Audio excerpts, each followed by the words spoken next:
Own the room in social settings, how to overcome social anxiety.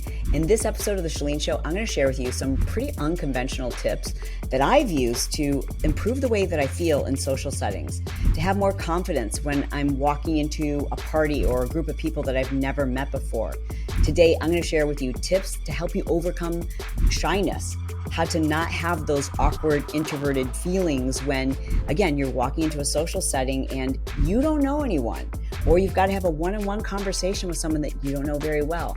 Whether it's a big group or small group, whatever the case may be, even if you're that person who you think you do really well in social settings, this episode is going to help you take a look at some of the things you're doing that actually might not be perceived as that likable. Like, are you the person who dominates the conversation? Are you the person that one-ups people unintentionally or inadvertently solves other people's problems where they haven't asked for your advice? Regardless of where you fall on the spectrum, all of us can stand to improve our social skills, and that's what we're going to do here today on The Chalene Show.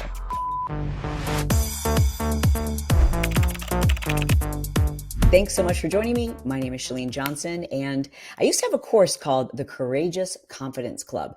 This is something, it's a muscle. It's a muscle that any one of us can improve. And that's what we're going to do today. Before we get started, I'd love to ask those of you who are here watching on YouTube to do me a favor and make sure you don't forget early to subscribe and make sure you click the like button. And then there's a little bell that will notify you as soon as this episode is up. This is a podcast, so you can just let it play in the background. You don't have to watch the video, although I will point it out if there's something, like if I show a picture or a video on the screen that I think you'll find funny or interesting or helpful.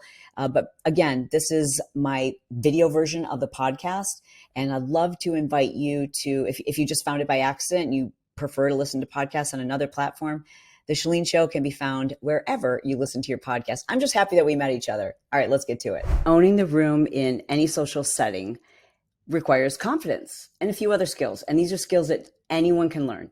But I first want to mention that every person on the planet at some point or another has walked into a room or had to engage socially in some setting where they felt completely uncomfortable. Worse yet is when you're anticipating how uncomfortable you're going to feel for a social event and you allow it to turn into like this monstrous thing in your brain where you're anticipating all the dumb things you're going to say, how people are going to respond to you, what people are going to think, what you're supposed to wear. It's going to be the wrong thing. You're going to say the wrong thing. People are going to judge you. And it just becomes this huge fear. And the more you ruminate in that, the worse you make it. Then when you show up to the event, what happens is you're in your head asking yourself if all those things are now true, which does make you incredibly uncomfortable. And guess what? When we're really uncomfortable, people sense it and it makes them really uncomfortable. And then, now we're both just socially awkward. So what do you do? How do you handle it? I want to give you some practical tips. I'm sure you've watched a ton of videos on this stuff, and a lot of the things that they recommend, I'm like, that's so dumb. Nobody does that, and it doesn't help. So I'm going to share with you the things that have helped me to overcome social anxiety, feeling like I can own the room. And by own the room, here's what I want to make perfectly clear. I mean that I'm making other people feel confident. I'm making other people feel comfortable. I don't mean that I'm dominating people. I don't mean that all eyes are on me. That's not what we're talking about. At least that's not what I'm talking about. I'm talking about having the confidence to walk into any social setting, whether it's like you and two other people you've just met, or a huge room where you've got a network with hundreds of other entrepreneurs, whatever the case may be. Maybe it's going to a wedding or back to your high school reunion. Maybe it's a small gathering. Maybe it's just encountering somebody in the line at the coffee shop. I don't know. But for all of us, we have certain situations where we feel socially awkward. Ironically for me, like because of my career, there were times where I might be standing in front of hundreds and hundreds, sometimes even thousands, tens of thousands of people. And those environments didn't make me nervous. And I think it's because you can't connect with like one person in a setting like that. But in a situation where I know I need to, or I knew I needed to meet people, there might be other people that know each other and I don't know anyone. Those situations used to make me really uncomfortable. I just didn't know how to act, didn't know how to respond, didn't quite know what to expect. So I've learned to overcome that by the same way you learn to overcome anything, it's a skill. It's like a muscle. And if you learn how to practice certain things, you're not immediately better at it, but you keep getting better. You keep getting stronger socially. You keep getting stronger confidence. And that's what we're going to talk about. These are the tips that worked for me, and they've worked for other people I've shared them with, and I hope that they'll help you too. The first thing I find that helps me is having knowledge of what I'm about to walk into. There's nothing worse than the unknown. Like for me, I don't know if this is possible for you. If you know where you're going to be meeting, to scope out the event or the space, or even just to drive by the location, just that alone calms my nerves. Now I know, okay, that's where the building is. Now I know I'm not going to get lost. Now I know I'm not going to be showing up late. As someone who has ADHD, my greatest fear is I'm going to be really horrible about managing my time. I'm not going to now allow enough time to get lost, and I'm not going to be able to find the event. Then I'm going to walk in late, and then these people are going to, start, the judgment starts, right?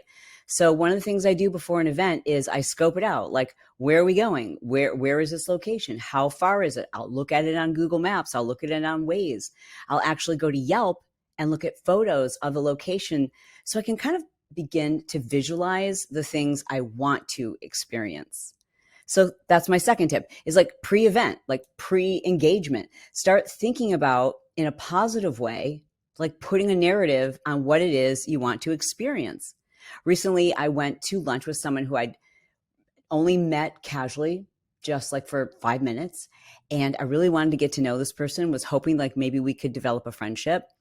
And a one-on-one meeting with someone I didn't know in the past would have freaked me out. But I just did all the same things I do now to calm my nerves. I drove past the place where we were going to be eating for lunch to make sure that I wasn't going to be late. And I thought about what I would wear and how we would chat. And I thought very positive, kind of visualized what that lunch would look like. The next tip I have for you is also pre-event, and it's this, like plan. One of the reasons why we worry about social engagements is because we don't know what to say. We don't know how people are going to perceive us. Okay, so here's my tip. No one really cares what you have to say. I'm sorry, it's true. They want to know how interested you are in them. That makes you incredibly attractive. It makes you appear more confident, and it's not something you can fake. I personally think you have to be genuinely curious about other people. And in order to be like sincerely and genuinely curious about other people, you got to get out of your own head. You can't be wondering to yourself, like, I wonder how her relationship was in school and how well she did, or I wonder what her greatest fear is. Like, you can't think about these deep questions that help you get to know someone, which, by the way, people actually really do enjoy having deep conversations. Most people hate small, benign chit chat. Drop a comment and let me know, like, does it drive you crazy? It drives me crazy. I can't do it. Like, I literally can't. I'm sitting there when we're having these dumb small talk conversations thinking, you don't care about this and I don't care about this. And this doesn't tell me anything about you. And it doesn't tell me anything about you. You know what I'm saying? So I like to just remember, I really want to be listening to what they're saying and be genuinely curious. So even before the event, because if you get nervous, you're going to forget what types of questions are appropriate or good conversation starters. And let me tell you, just reviewing like 20 questions ahead of time, it sounds weird, but it's not. It's a skill. The same way someone who isn't used to going to the gym might have to review the different types of exercises and sets they should do before they walk into the gym. Otherwise, they'll get there and go like, I don't know what to do. I've seen it happen. But once you get really, really good at it, then you can keep track of those things in your head. So here's my suggestion to you. Use artificial intelligence, nothing better. So I'm going to show you a prompt that I just put into ChatGPT. In fact, I used this weekend when I had a social event of my own. It was like a mixer for people who listen to the podcast. It was like a Chalene Show meetup. And I came up with these questions because I knew I was going to get in a scenario where all the people in the room, the one thing that they had in common was me, right? Like, people who listen to the show know a lot about me, my personal life, the things I've been through, my kids' names. If they listen regularly, they know all these things. So they probably aren't going to have many questions for me. I knew that in a situation like that, I needed to remind myself of the questions I want to know about them. It was about me getting to know them because, and them getting to know each other, because they already know me if they listen to the show. So here's a prompt that I put into ChatGPT, and you can revise it. So the first time I put this prompt in, the examples that it gave me to ask people, and for those of you who aren't watching on YouTube, I will put a transcript. Actually, we'll put it on the blog. I'll put a copy of the questions that ChatGPT came up with. But they're just really great conversation starters, and they're not cheesy. Like, and so how do you spend your day? And may I ask, what is your absolute favorite part of each day? Like, no one talks like that. They're just casual conversation starters. So what brings you? Like, how do you like living here? Tell me about like a really cool piece of social media that you've consumed lately that like just kind of stayed with you. Those kinds of questions where what you're trying to do is figure out, especially when you're meeting someone that you don't know, what do we have in common? And that requires questions. P.S. Most people don't know to do this. Most people, they never learn the skill. Their parents never taught it to them. They didn't realize that this is something that really does improve and change your life if you learn the skill of being better in social settings. Developing your social skills means improving the things that you do, in my opinion, that make other people feel comfortable. And, it's not just being outgoing. So I want you to just, for a moment, recognize that there's something you have to improve as well. If you're like someone who is good at it, I've met so many people who are incredibly outgoing. And the moment you start talking to them, you realize it's a monologue and they're just talking about themselves. And, of course, you've got your list of questions. And you're genuinely curious. And as they're talking, you're asking more questions, but they're not asking you any questions. So I want you to ask yourself, especially if you're one of those real outgoing people, are you actively listening? Are you walking into these situations? I know you're confident you can hold court. You can be the center of attention. You don't mind anyone asking you any questions, but are you genuinely curious about other people? Because that is a social skill. In fact, I've got some really compelling research I want to share with you. In a study published by the Journal of Personality and Social Psychology, researchers found that individuals who exhibited confident behavior were more likely to be perceived as attractive. A study published by the Journal of Nonverbal Behavior found that individuals who displayed confident nonverbal skills, like standing up straight, maintaining eye contact, just having good posture, those people were perceived as being more attractive by their peers. So what does that mean? I mean, I know it seems common sense, like just stand up straight, look somebody in the eye, but also know when to look away. Don't be creepy. Don't be weird. And pay attention to your body language. So, little story. This weekend, I did a mixer, like I mentioned, and there I could tell just by someone's body language when they walked into the room, where they stood, how they stood, where their head was, how they held their hands. I could tell if they were comfortable or not. Now, at least I should say my perception was that someone was either confident or really insecure, at least in that moment. It felt like a fish out of water. Owning the room means that you have the perception to pick up on those cues.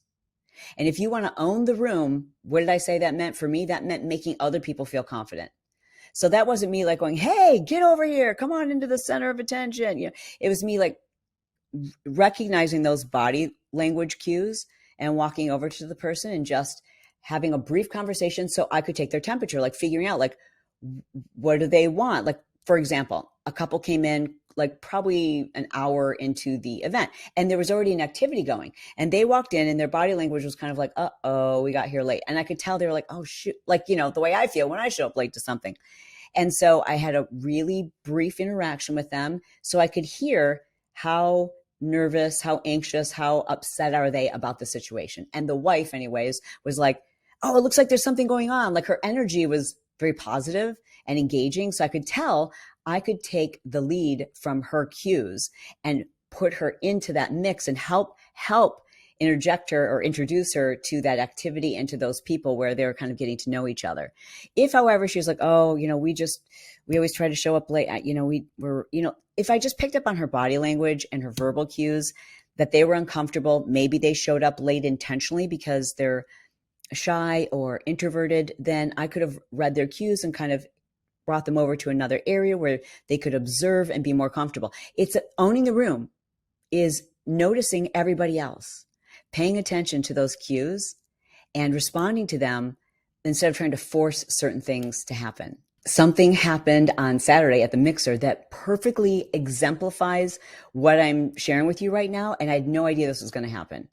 Now, for the mixer, we planned out all the specific activities. And if you are someone who has to put on a cocktail party, or you're someone who does networking events, anything, like maybe you've got an engagement party, any kind of gathering that you need to plan, I've got a great book I highly, highly recommend. It's called The 2-Hour Cocktail Party: How to Build Big Relationships with Small Gatherings, and it's by Nick Gray.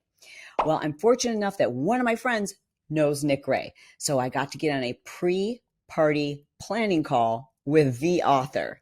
And one of the things that he recommended is that I show up to the party about 10 minutes late intentionally, so that because I'm the person that everyone had in common, I pull myself out of it and give them a chance to meet each other. That was the whole goal of the mixer, was for this community to get to know each other and see like how much they have in common with each other. So we planned that. I'd also met somebody new who was catering the party. When I walked in, and there's like 40 men and women, mainly women, a couple husbands. When I walked into the room, no one kind of knew what to do, right? Like, I don't know what they were supposed to do either. And I hadn't thought about that.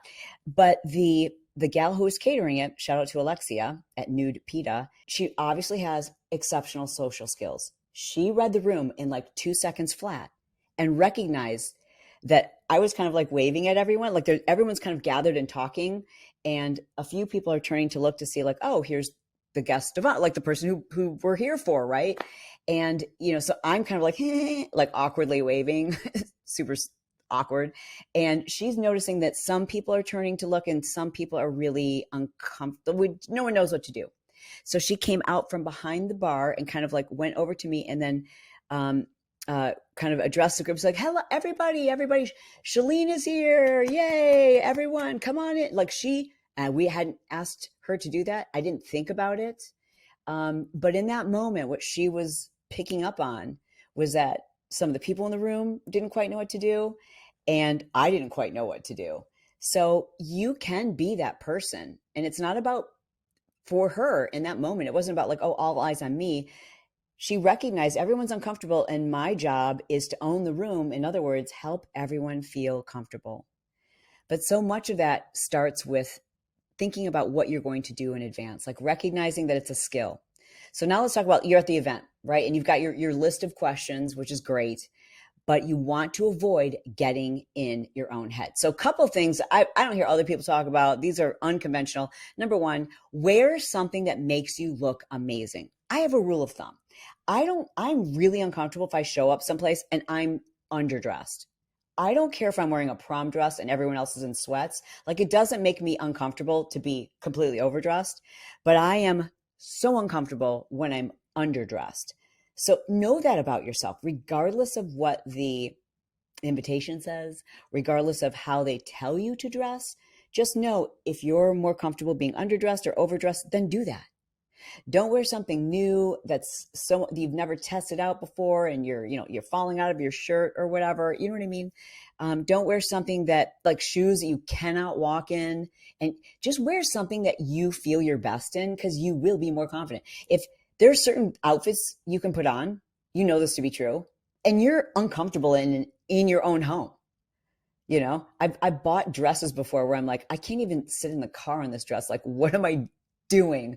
And when in doubt, bring a change of shoes or just something you can throw on over whatever you're wearing that dresses it up or dresses it down. Again, at the same party, one lady brought her 2 girls, and they're like older teens, and they listen to the show too.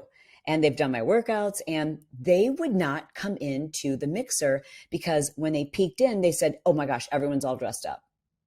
So again, perfect example. We would have completely embraced them. I mean, they would have been fine, but it's not about how everyone else perceives you. It's how you're thinking about yourself. So if you don't feel good in what you're wearing, then you're going to be so in your head, you can't help other people feel more confident. You can't be genuinely curious about others. So let's talk about what it takes to be genuinely curious. All right. But first, I want to talk to those of you who are really comfortable in social settings. I find, this is certainly, I'm going to admit honest truth about myself in the past, that in order to be comfortable, I always needed to keep the conversation. Like there can be no silence. That was my mind. In my mind, I'm like, uh-oh, I'm making this other person uncomfortable. If I don't make sure that there's noise and a conversation happening at every single second, like no silence. Well, that's not true. Sometimes people are waiting for a silent moment. So you will shut up and they can actually ask you a question or think about what you've just said.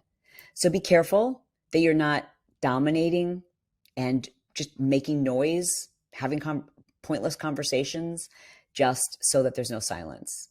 Also, to those of you who are really comfortable and confident, I want you to question your social skills. If you're the kind of person, when you meet someone, you're doing the following: one-upping. You don't mean to do this. You're trying to connect. You're trying to relate, right? And you know people who do this, right? They'll say, someone that they've just met might say, yeah, so our daughter plays high school soccer and she's, and going through the process right now of applying to schools where she'd like to go. And, maybe we don't know if she'll get a scholarship, and then the other person interrupts and is like, oh, you're kidding. My daughter played high school soccer too. And she actually got a scholarship to blah, blah, blah, blah. Yeah. And she actually played for so-and-so and so-and-so. And although the person who said, by the way, my daughter does that too, you don't mean anything by it, but please recognize it comes across as either one-upping or, even worse, turning the subject back to you. So the right thing to do is to say, oh, that's amazing. What schools is she looking at? Follow it up with another question. Because does it make them think any higher or highly of you if they know you have a daughter who's, kind of been there, done that? Probably not. And I think it's okay to say, that's great. Our daughter played soccer too. Then connect and then follow it up with a question about them, as opposed to, well, here's a really interesting story about me.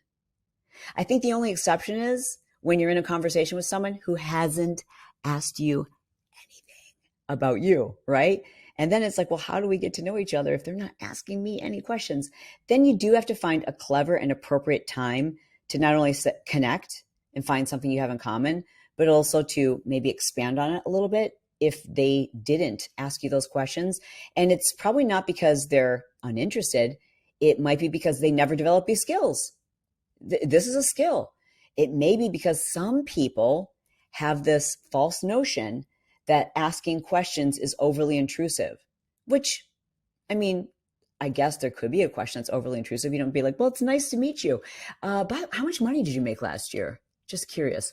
Democrat or Republican? Like there's certain things you don't ask, but you have a clue, so you don't have to worry about that. And you can tell if you ask someone a question that they're not comfortable with. Pick up on the body language, pick up on the cues, and change the subject to something that's a little bit more benign. It's also important that you're aware if you are a problem solver, solution finder, advice giver when someone hasn't asked for it. And again, guilty as charged. This is something I continually have to work on. I'm going to be honest. When I do that, it's because it makes me feel valuable to be able to say like, oh, you're kidding. You've been trying to do, I've got a friend and let me tell you exactly how to do this. And here's what you need to do. But they didn't ask for my advice. And even though I might have something in my mind, I could tell them that would help them, or in my mind, I can see the solution. I haven't been invited to give them that information. So it can come off as very, very know-it-all-ish. I have a friend of mine who, is a big, thinking back on a time when I introduced this friend to a group of other friends for the first time. And let's call this friend A. So friend A is meeting this group. And friend A is one of the smartest, most successful people I know. And she's incredibly helpful. She's one of those people that, like, if you've got a problem, she will solve it for you, sometimes unintentionally. And when she met this group of friends, as they're having casual conversations and she's listening to things that they're struggling with in their business, she starts rattling off different ways that they could fix their problems. And have you tried this? And have you tried this? And you should do this. And we did this in my business and it did this. And you should try this. And I know her well enough to know that she was just totally trying to be helpful.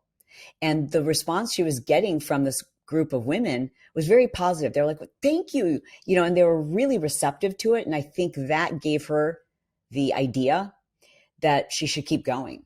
But after the fact, one of the things they said was, we really liked her, but wow, she just really wanted to keep it all about her business. And I was like, oh shoot, that's not her at all. But that's how it came across.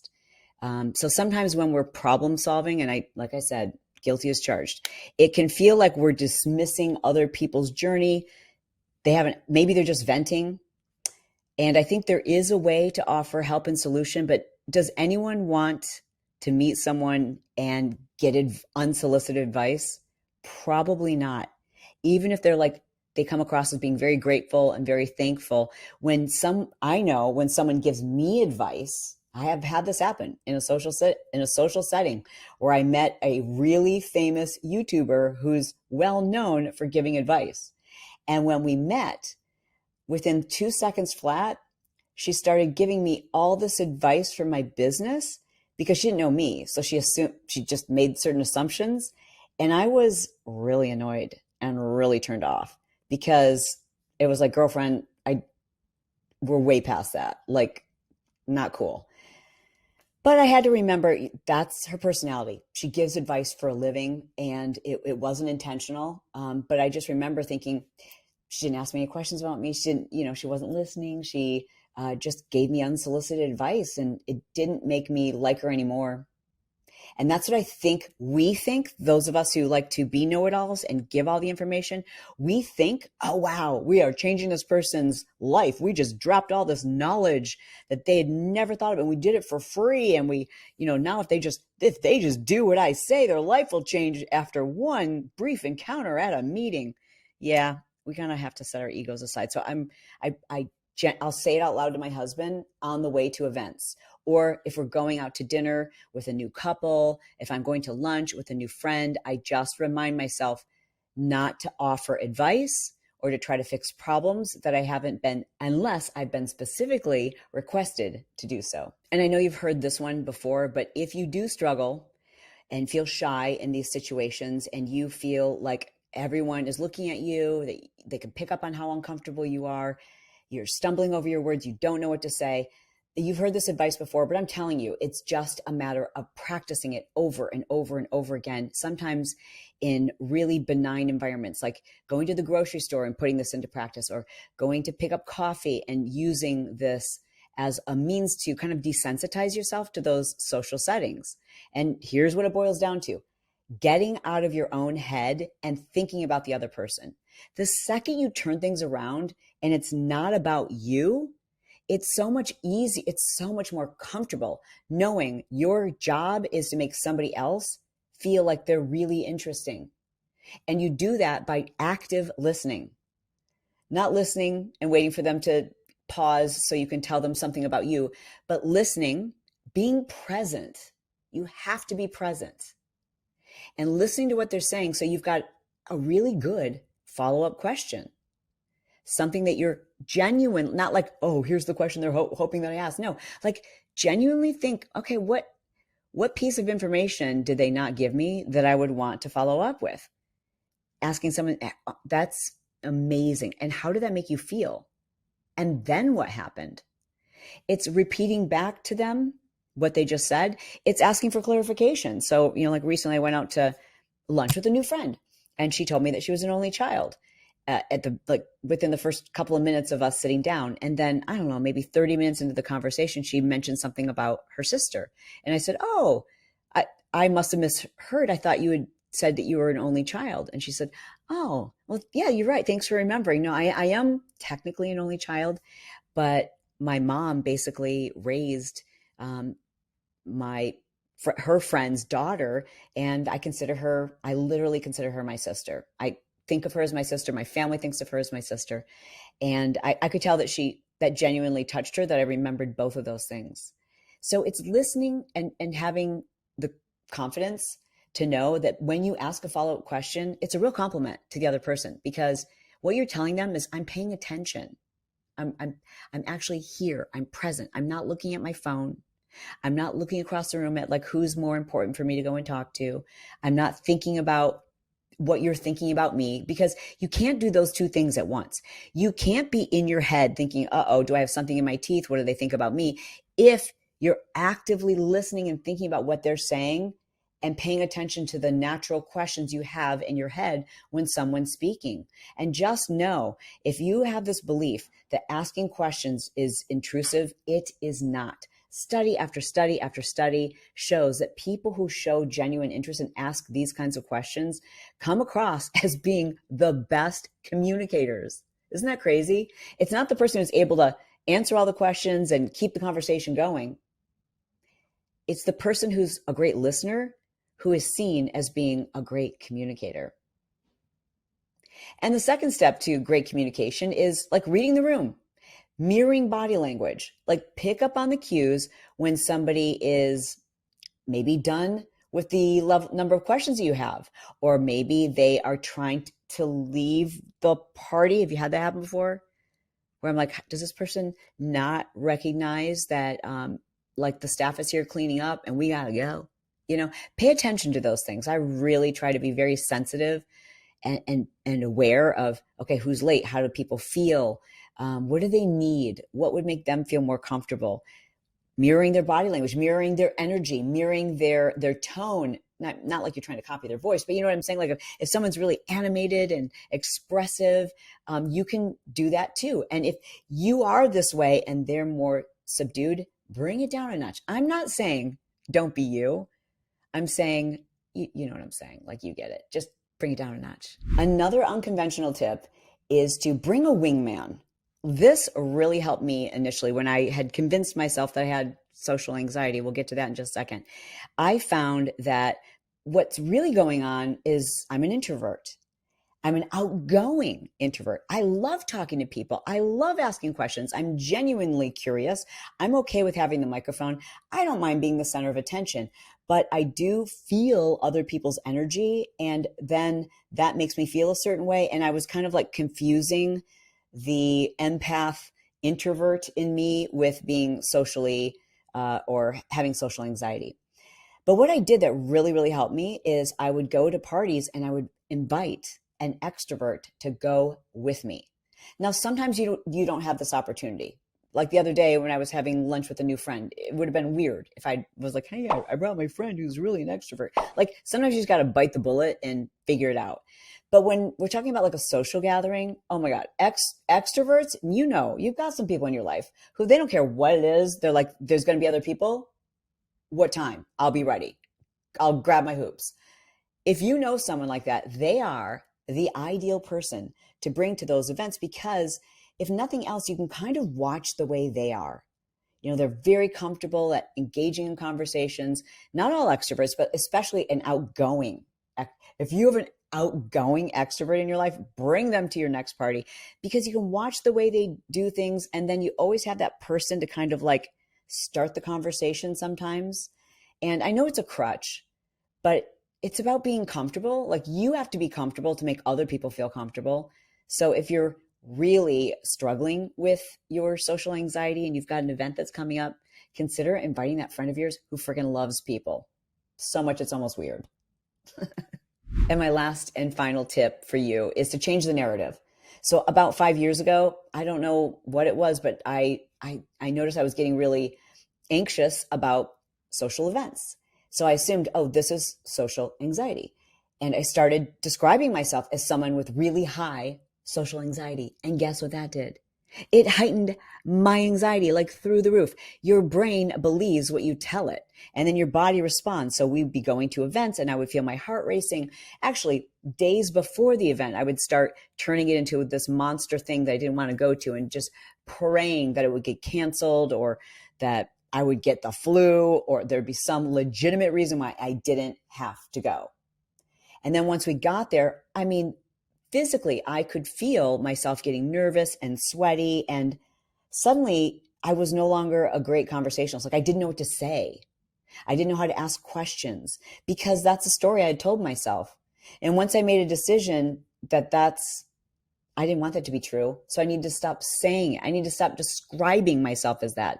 So this is perhaps the most important tip I have for you is stop describing yourself as someone with social anxiety. Don't call yourself shy. Refuse to identify yourself as someone who's insecure or lacking in confidence.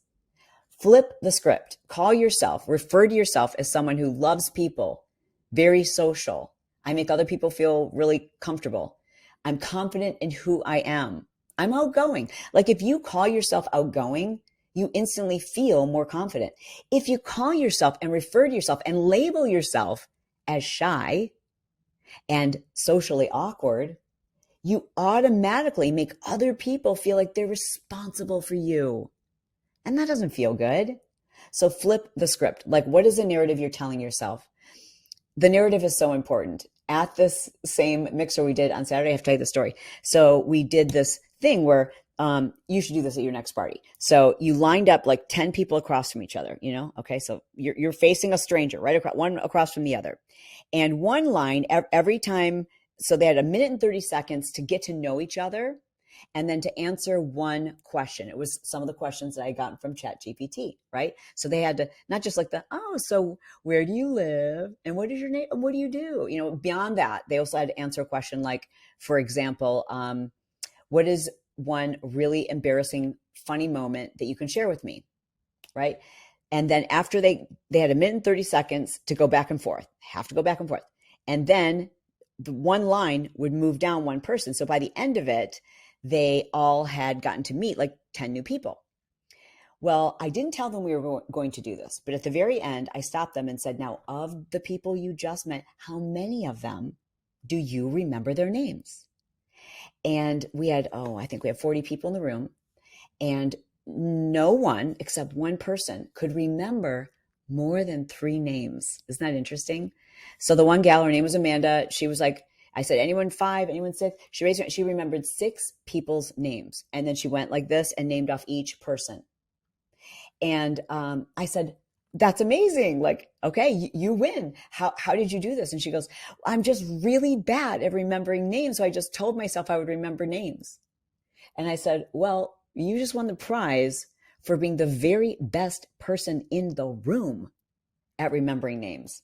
So I hope and I pray, Amanda, if you're listening to this, that you have changed the narrative, because you're obviously really, really good at remembering names. And I remember your name. And I also remembered the moment when you picked me up and we took this picture. And I was just praying that I remembered to put on underwear. And I did. Mom, don't worry. I had underwear on. So if you're listening to this and you want to see the picture, it's pretty classic.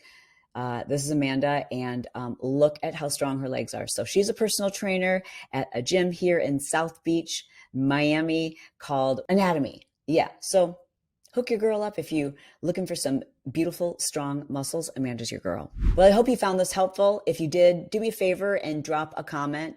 Drop a comment below the YouTube video. Make sure that you have liked it. Make sure you've subscribed to the channel. That's really helpful. We find that when we look at the statistics, every week we're starting to creep up just a little bit more people who are watching, actually subscribing, because every week we find people who they're consuming the videos but have forgotten to subscribe. So really appreciate when you do that. And if you want to help somebody who you know struggles with this, send them this video. You might even send it to that person who they don't think they're socially awkward. They think they own the party, but they might be that kind of like know-it-all person, you know, the person who solves everybody's problems and unknowingly is one-upping people when they're just trying to relate. Yeah, maybe just send it to everyone you know, and then no one will be able to figure out like why you send it to them. All right. And by the way, if you enjoyed this video, I'd love to recommend that you watch this one about beauty hacks like makeup, hair extensions, all the amazing products that I found on Amazon, etc. Ladies, you will love that one. Thanks for watching, you guys. We'll see you at the next time.